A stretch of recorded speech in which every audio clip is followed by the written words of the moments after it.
बचा सनातन का पाठ, लेकिन ऐतराज क्यों है? कहां पढ़ाया जा रहा है सनातन का पाठ? दरअसल छत्तीसगढ़ सरकार ने इंजीनियरिंग शिक्षा के पाठ्यक्रम में नया प्रयोग किया है। अब इंजीनियरिंग के पाठ्यक्रम में तकनीकी विषयों के साथ साथ भारतीय संस्कृति, परंपरागत ज्ञान, संविधान जैसे विषयों को शामिल किया गया है, जिस पर अब राजनीतिक आरोप प्रत्यारोप शुरू हो गए हैं। देखिए हमारी रिपोर्ट। छत्तीसगढ़ के इंजीनियरिंग के छात्र अब अच्छे इंजीनियर्स ही नहीं बल्कि बेहतर नागरिक भी बनेंगे। छत्तीसगढ़ सरकार ने तय किया है कि इंजीनियरिंग के छात्रों को अब श्रीमद् भगवत गीता, खगोल विज्ञान, ज्योतिष, संविधान की पढ़ाई करेंगे। इसके अलावा इंजीनियरिंग के छात्रों को भारतीय संस्कृति की जानकारी भी दी जाएगी। जानकारी के मुताबिक नया पाठ्यक्रम अगले सत्र यानी 2025-26 से राज्य में लागू हो जाएगा। ये बदलाव राष्ट्रीय शिक्षा नीति 2020 के तहत किए जा रहे हैं। इसके साथ ही 4 नए सब्जेक्ट्स शामिल हुए हैं। इंजीनियरिंग शिक्षा के पाठ्यक्रम में हो रहे बदलाव पर कांग्रेस ने ऐतराज जताया है, तो वहीं बीजेपी ने कांग्रेस के आरोपों को सिरे से खारिज कर दिया है। सरकार तो धर्म और जाति के नाम पे हमेशा लड़ाने का काम करती है। अगर भगवत गीता को शामिल करते हैं तो सभी धर्मों के जो धार्मिक ग्रंथ हैं उनको भी शामिल करना चाहिए, उसमें क्या दिक्कत है?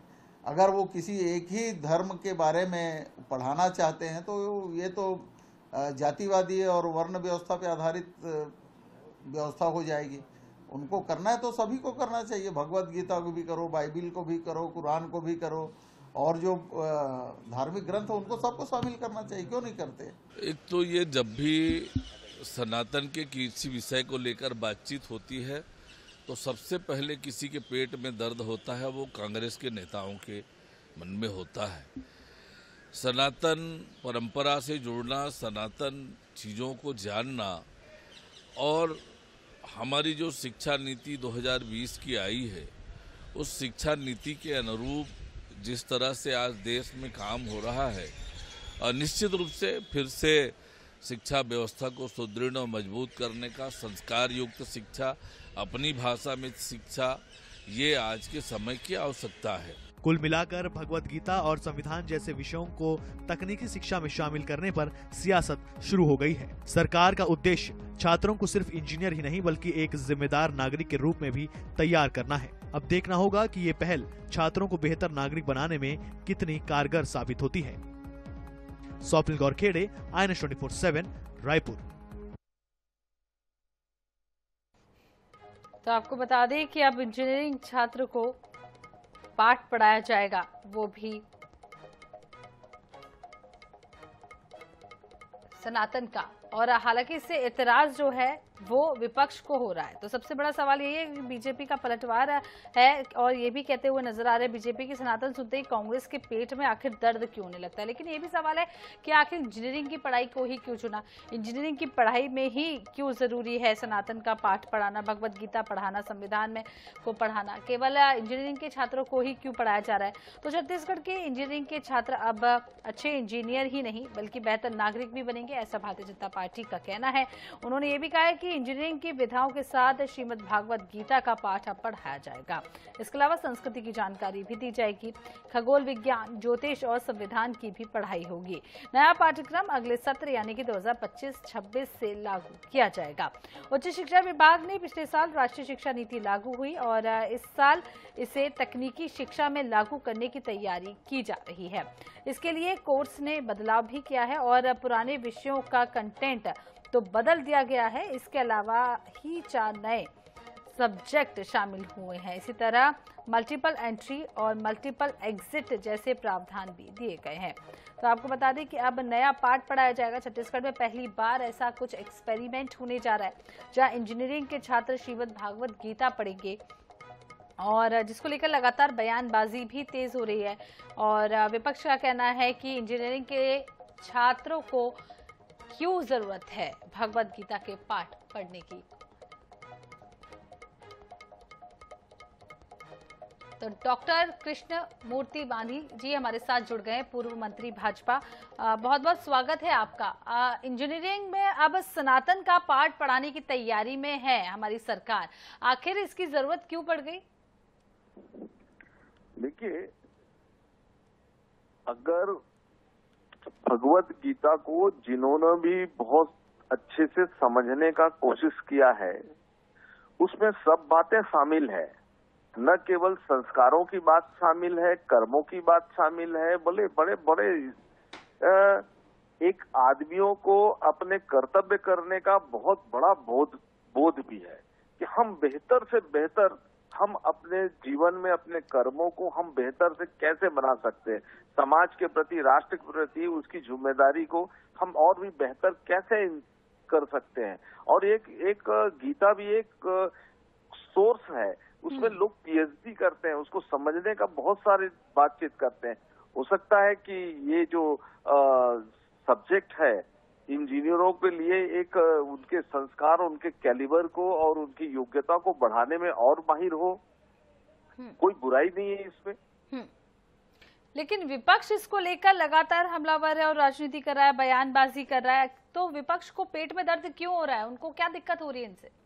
देखो, विपक्ष जो है सदैव इस बात पर उनका विचार रहता है कि कोई चीज नया इनिशिएटिव जब लिया जाता है भारतीय जनता पार्टी के द्वारा, तो उनका धर्म और उसको कर्तव्य बनता है कि उनका विरोध करें। वो उस पे उनने शब्दों का खेल खेलते हैं। डहरिया जी का यही विषय है कि उसको क्यों शामिल किया गया और उसको सभी धर्मों का समावेश करना चाहिए। वो इंजीनियरिंग क्षेत्र है, जो एक रिसर्चर है, वो प्रोफेशनल है, वो एक प्रोफेशनल कॉलेज तो है। कृष्णमूर्ति बांधी जी, यही मेरा सवाल है कि इंजीनियरिंग की जब पढ़ाई कर रहे होंगे तो यहाँ पर तो सभी धर्म के लोग मौजूद होंगे, यानी कि मुस्लिम समुदाय का स्टूडेंट भी होगा, क्रिश्चियन भी होगा, सिख भी होगा, लेकिन ये अनिवार्य सबके लिए होगा, तो कहीं ना कहीं फिर बाद में विवाद की स्थिति नहीं बनेगी?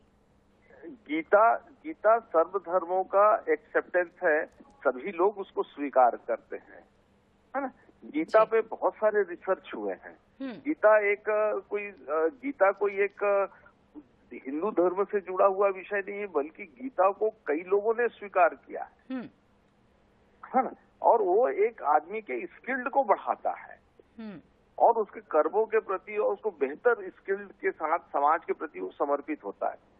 तो ऐसा करके पढ़ाई के क्षेत्र में, इंजीनियरिंग के क्षेत्र में और भी क्षेत्रों में लागू करने में बहुत ज्यादा विवाद का विषय नहीं है। ये और फिर ये भारतीय संस्कृति का, भारतीय का सनातन एक विज्ञान है। गीता एक विज्ञान के रूप में भी है, धर्म के रूप में भी है।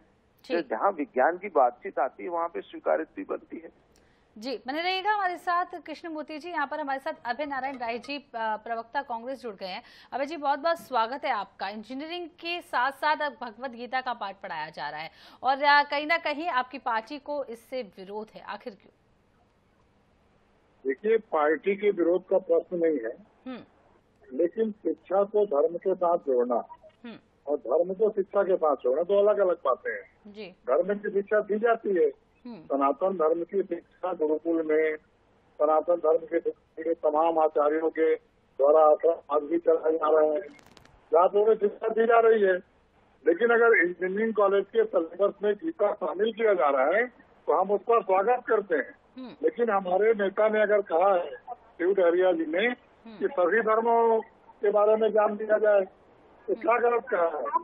धर्म में तो एक राष्ट्र है, सभी धर्मों का सम्मान है, तो गीता के साथ साथ जो सभी धर्मों की अच्छी बातें हैं, उन अच्छी बातों को भी सिलेबस शामिल करने की उन्होंने मांग की है। इससे विरोध की कोई बात नहीं, हम तो स्वागत करते हैं, शामिल होना चाहिए, गीता का सम्मान सबको ही करते हैं। लेकिन जो ये सरकार है, ये हर चीज को विवादित करना चाहती है। कोई ऑपरेशन होगा तो उसको विवादित करेंगे, कोई शिक्षा नीति बनेगी तो उसको विवादित करेंगे। तो धर्म और शिक्षा तो अलग चीजें हैं।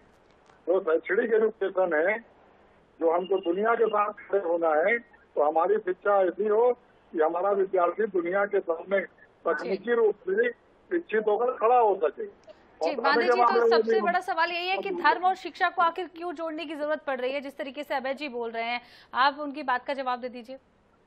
देखिए, जो बेहतर धर्म होता है, धर्म का मतलब भी ज्ञान से है, धर्म का मतलब है विज्ञान से भी है, धर्म का मतलब है व्यवहार से है, धर्म का मतलब है कर्मों की शुद्धता से भी है। और जो इन सब बातों का पाठ पढ़ाते हैं, हम सब लोग उस गीता के केंद्र बिंदु जाते हैं। कई लोगों का प्रेरणा स्रोत गीता भी रहा है। हमने देखा है कि हमारे राष्ट्रपति, जो राष्ट्रपति रहे हैं हमारे, वो राष्ट्रपति भी गीता से भी प्रेरणा लेते थे। हाँ? जी, तो कुल मिलाकर शिक्षा को अब जोड़ा जा रहा है, धर्म से भी देखना होगा ये कितना सक्सेसफुल होता है और सबके अलग अलग मत है इस पर। हालांकि जब स्टूडेंट से इसकी राय ली जाएगी तो हो सकता है एक अलग तरीके का मत निकलकर सामने आए। बहुत बहुत शुक्रिया आप दोनों का हमारे साथ जुड़ने के लिए और तमाम चर्चा करने के लिए।